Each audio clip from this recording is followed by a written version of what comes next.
Welcome to RTV. నేను మీ రవినాయక్. ఈరోజు ప్రాణహిత చేవెళ్ల సృజల స్రవంతి project సందర్శన జరిగింది.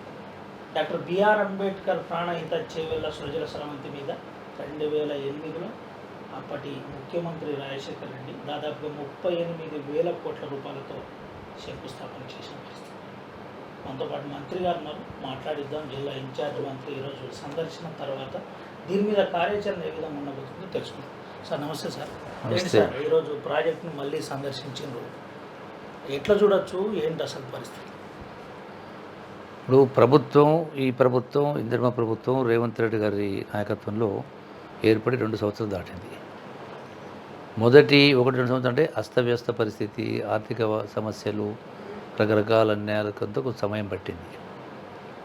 రెండవది ఇప్పుడు ఏదైతే అదొక అంశం. రెండవ అంశం ఏదైతే మేడిగడ్డ ద్వారా తీసుకుపోయే సందర్భంలో ఎన్నికల గంట ముందే మేడిగడ్డ అవన్నీ కూడా కుంగిపోవడము, దాన్ని వాడుకునే పరిస్థితి లేకపోవడం, తర్వాత దాన్ని ఇమీడియట్గా రెక్టిఫై చేయడానికి వస్తుందనే దాని కింద దాన్ని కేంద్ర ప్రభుత్వానికి రాయడము, ఆ యొక్క ఆలస్యం కావడము, టెక్నికల్ రిపోర్ట్ అవడం, ఈ ప్రాసెస్లో 1 సంవత్సరం పోయింది.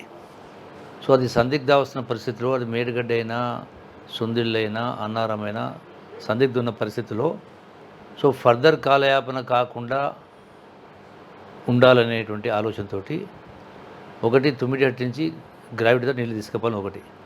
రెండవ అంశం కూడా ఏంటంటే ఆ మేడిగడ్డ సుందిళ్ళ ద్వారా, మేడిగడ్డ అన్నారం ద్వారా ఏదైతే ఎత్తిపోయడం ద్వారా వచ్చేటువంటి ఖర్చు అవుతుందో విద్యుత్ బిల్లే సంవత్సరానికి 1,000 కోట్ల రూపాయలు అవుతుంది. ప్రతి సంవత్సరం 1,000 కోట్ల రూపాయలు అవుతుంది. ఇక్కడ తుమ్మిడిహట్టి నుంచి వచ్చే కాలువ గ్రావిటీ కెనాల్ ద్వారా తీసుకొస్తే ఎల్లంపల్లి దాకా లేదంటే సుందిళ్ళ దాకా తీసుకొస్తే అక్కడ ఒక పంప్ అవసరం లేదు, ఒక మోటార్ అవసరం లేదు, ₹1 కరెంట్ ఖర్చు పెట్టే అవసరం లేదు, గ్రావిటీ ద్వారా వస్తుంది. సో ఆ అమౌంట్ అనేది సేవ్ అవుతుంది.